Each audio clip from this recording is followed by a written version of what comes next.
What if the missile that scares Iran the most doesn't need a single soldier standing near it when it fires? No pilot, no gunner, no hand on a trigger, just a machine hiding on a coastline waiting for the right moment. Before we go further, hit that like button right now. It costs you nothing, but it tells this channel to keep digging into stories the news won't slow down enough to explain properly. Subscribe if you want to understand power, war, and strategy before the headlines catch up to it. And send this to one person who still thinks this conflict ended months ago. It didn't. It only went quiet on the surface. Here's where things actually stand plainly without the noise. In February of 2126, the United States and Israel launched a joint military operation against Iran. This was not a warning shot. It was not a limited message meant to scare Tehran back to the negotiating table. Within the first minute of that campaign, Iran's supreme leader Ali Khamenei was killed inside his own residence, along with roughly 40 senior military commanders. Iran's chief of staff, its defense minister, the head of its intelligence services, its top nuclear scientists gone almost simultaneously in a single coordinated strike. Iranian state media confirmed the death the following day. The government declared 40 days of mourning. Khamenei's son Wahba was installed as the new supreme leader almost immediately, and he has barely been seen in public since. What followed was not a short, contained exchange.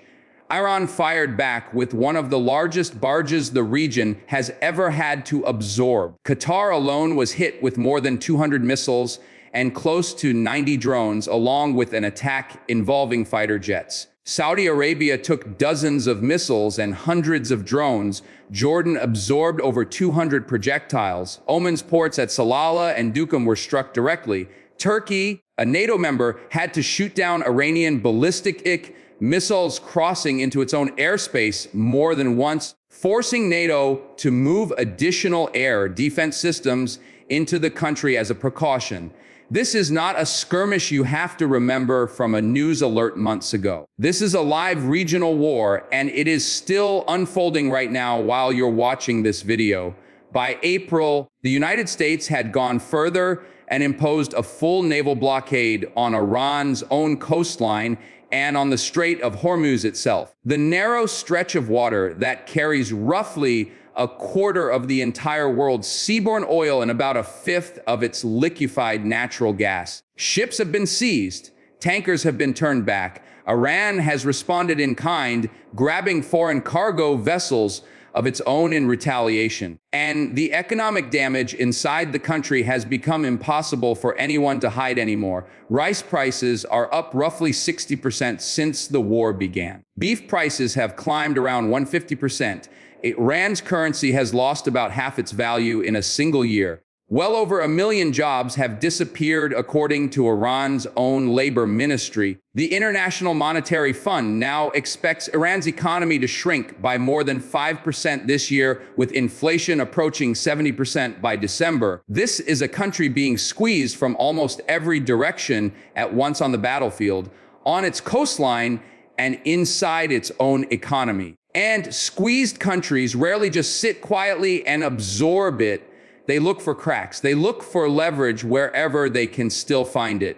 And for Iran, for decades, that leverage has always come from the water. Here's the thing you need to understand about Iran's real military strength in the Gulf. It was never its air force. Iran's jets are old, many of them decades behind anything the US or Israel flies. It was never its tanks either. The real strength was always speed, numbers, and unpredictability. Small, fast attack boats, sometimes dozens of them acting together, capable of swarming a much larger and more expensive warship faster than that ship's crew could track every single one of them at once. Analysts have nicknamed it the Mosquito Fleet, and the name fits. Cheap, deniable, and almost impossible to fully corner. Because these boats hide in narrow coves and rocky inlets along the Iranian coast at night, then come roaring out fast when the moment is right. Strike and vanish again before anyone can properly respond. That strategy has worked for Iran for a very long time because it exploits something deeply human. A warship has a crew on board. A crew needs to see a threat, process it under pressure, and decide what to do, all while dozens of small boats are converging from different directions at once. Human beings are fast, but they are not infinitely fast, especially not under chaos and stress. Iran built its entire naval doctrine around that one narrow, very human gap in reaction time. Now, picture removing that gap completely.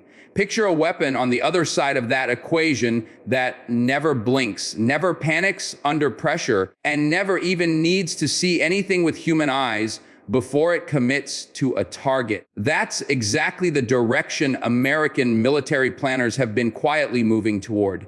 And remarkably, it didn't even start because of Iran. This particular weapon was actually built for a completely different fight on the other side of the planet entirely. It's called NESIS, short for Navy Marine Expeditionary Ship Interdiction System. The Marine Corps developed it specifically to hold Chinese warships at risk near Taiwan and across what's known as the first island chain in the Pacific. Earlier this year, it was flown directly into the Philippines and positioned near the Luzon Strait, one of the single most contested stretches of water on the planet, purely to threaten any Chinese fleet attempting to move through it during a crisis. Here's the part that should genuinely make you lean in closer. A system engineered specifically to intimidate one of the most powerful navies in the world happens to be built entirely around a strategy that also functions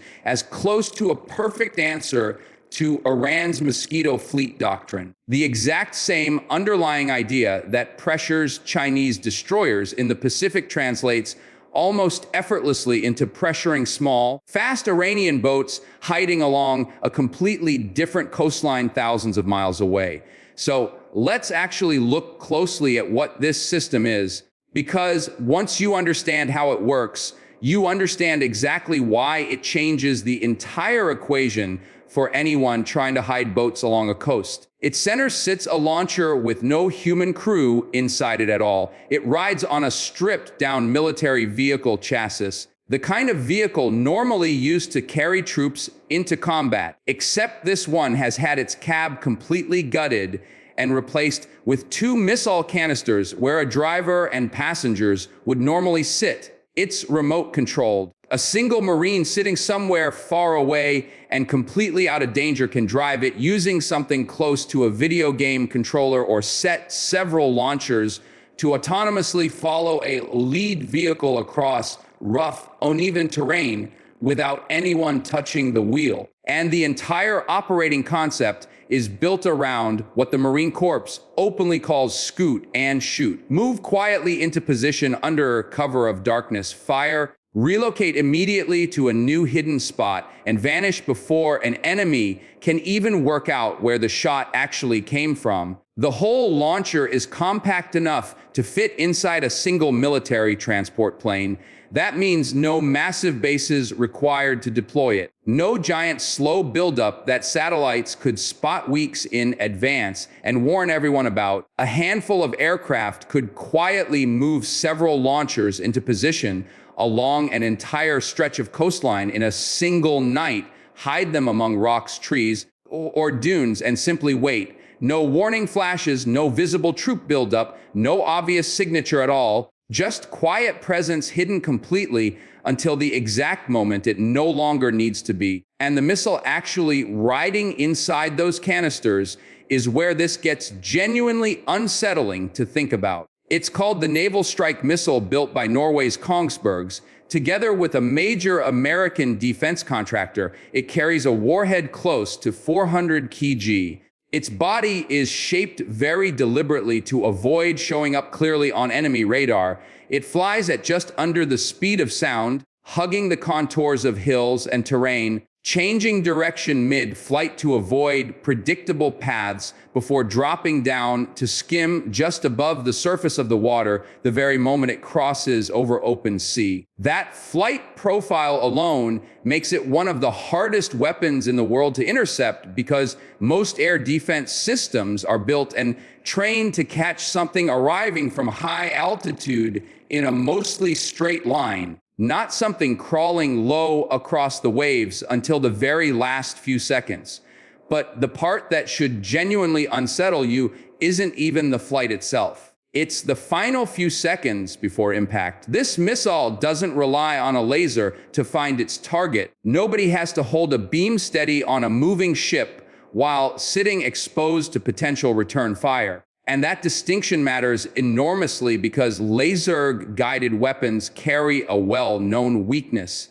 If the operator has to move suddenly, has to duck for cover, has to react to any incoming danger of their own, the beam gets broken and the missile can miss the target entirely. This missile removes that entire weakness from the equation. In its very last moments of flight, it switches on a passive infrared camera and compares exactly what it sees against a target database that was already loaded before it ever launched. It can look at a tight cluster of several ships sitting close together at anchor and pick out the one specific vessel it was sent to hit purely by shape and by heat signature, without ever transmitting a single detectable signal that could warn anyone that it's already on its way. Now, think about what that actually means from the other side of it. A crew of Iranian sailors tucked quietly into a hidden inlet for the night to rest and refuel gets absolutely no radar warning,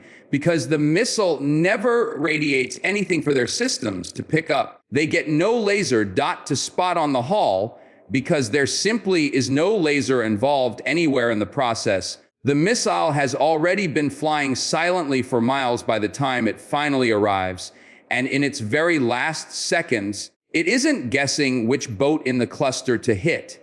It already knows exactly which one before it even crosses the horizon. There's another layer to this that makes the picture even more difficult for anyone trying to counter it. A single launcher sitting alone on a coastline is dangerous enough, but defense planners rarely think in terms of single anything. The real concept behind a system like this is distribution, spreading several launchers out across kilometers of coastline, each one small enough to disappear into terrain that would take a human patrol hours to properly search. Each one capable of being triggered independently or fired together as one coordinated salvo. Feed that network with intelligence from stealth drones flying quietly overhead. Drones so advanced the Air Force didn't even publicly admit they existed until years after they were already flying real missions, and you get something closer to a persistent visible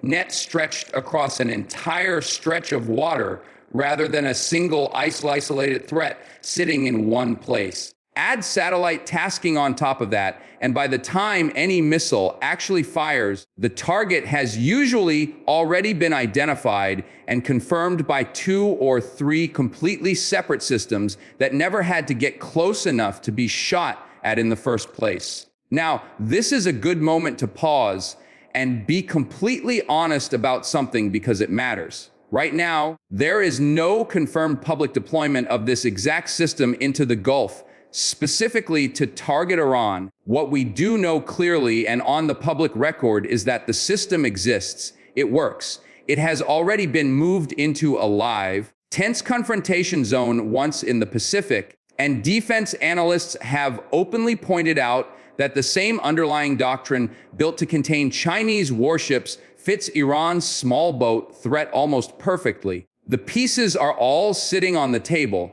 The real question that matters is whether and when someone decides to actually place them onto this particular board. If you're finding this useful so far, do one small thing for me before we keep going. Drop a single word in the comments.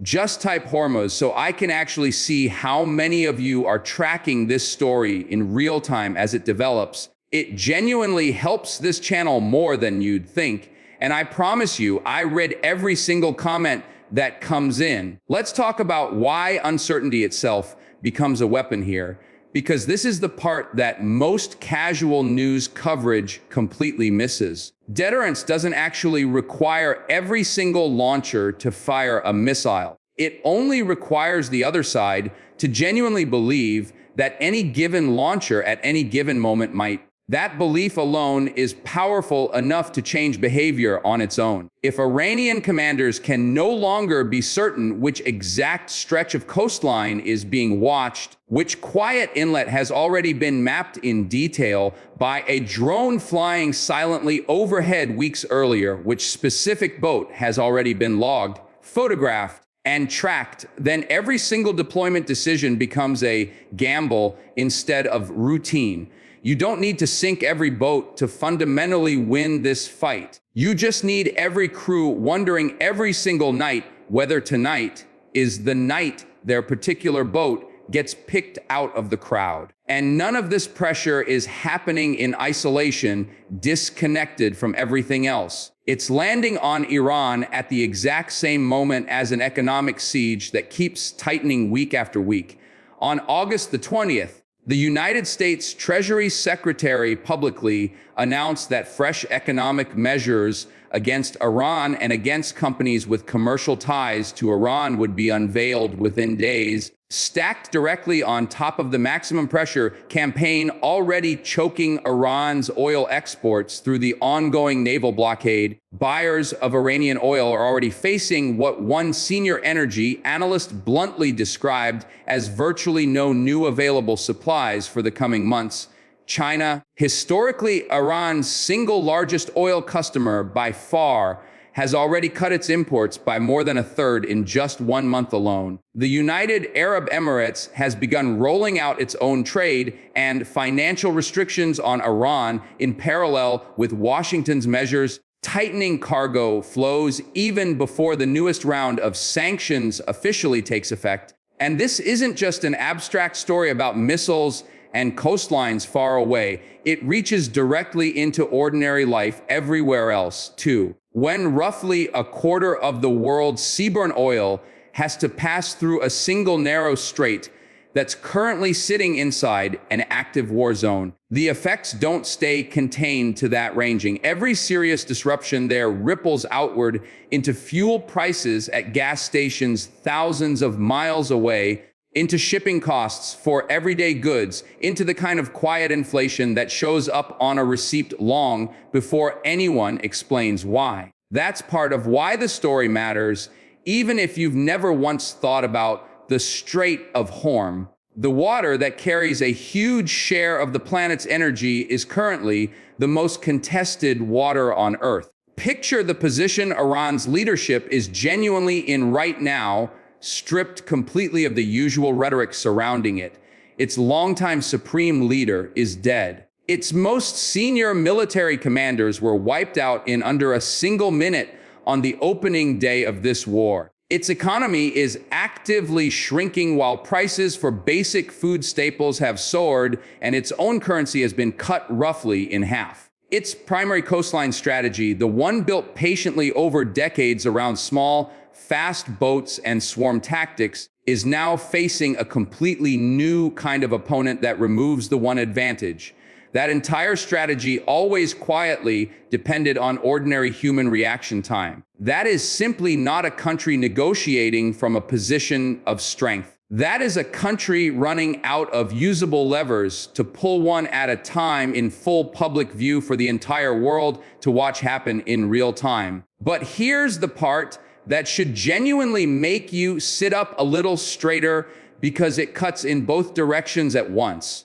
A cornered actor doesn't always calm down and become easier to manage. Sometimes a cornered actor becomes considerably more dangerous precisely because it starts to feel like it has nothing left to lose by taking a risk. That's the deeply uncomfortable truth sitting quietly underneath every single one of these sanctions announcements.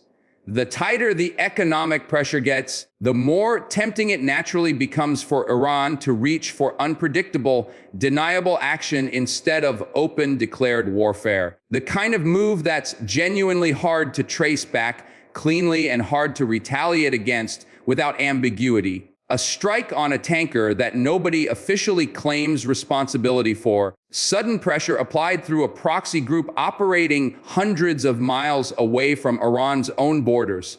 Something quiet enough to plausibly deny, but loud enough to still send an unmistakable message to everyone watching.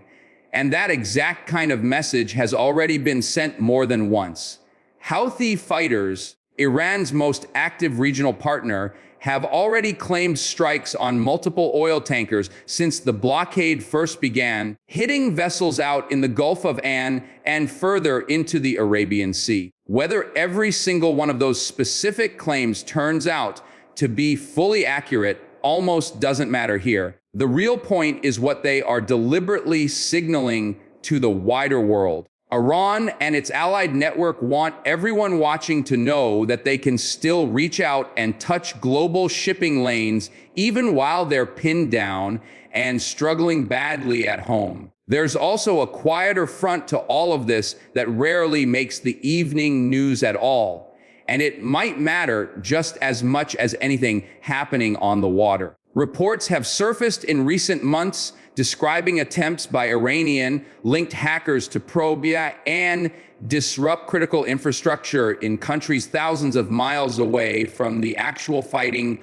far outside the boundaries of the Gulf entirely. That kind of activity almost never gets officially confirmed in public right away, and it almost never gets loudly claimed by anyone either, because deniability is the entire point of using it in the first place. But it tells you something important about how a country under this much pressure starts thinking. When your navy is being outpaced, when your economy is bleeding out in full public view, when your visible options keep shrinking week after week, the appeal of quiet, hard to trace pressure applied somewhere else entirely only grows stronger. You've made it this far, which means this story clearly matters to you. So here's a genuinely different kind of ask this time. Instead of asking you to like or subscribe again, I want you to actually pause for 10 seconds right now and ask yourself one honest question.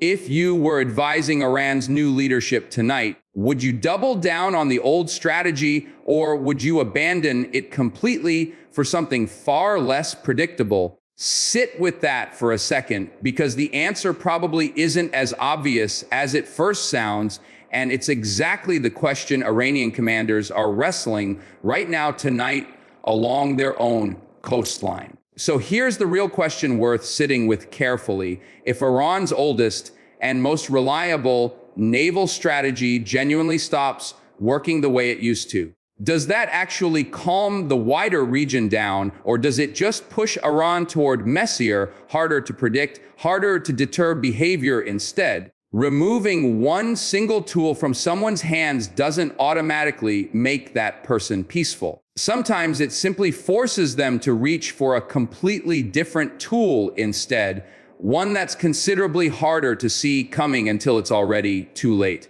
Now, widen the frame for a moment, because Iran isn't the only place where this exact pattern is showing up right now. In the very same stretch of weeks these sanctions were being finalized, Israel was carrying out its own separate strikes further to the north, drawing sharp public criticism from Turkey's government over what Ankara publicly called reckless and destabilizing military action. NATO air defenses have already intercepted multiple Iranian ballistic missiles that crossed directly into Turkish airspace since this war first began, forcing the alliance to move additional air defense systems into the country as a direct precaution against further incidents. Every single front connected to Iran and its network of regional allies is under real strain at the exact same time. All while the government sitting in Tehran tries desperately to hold its own economy together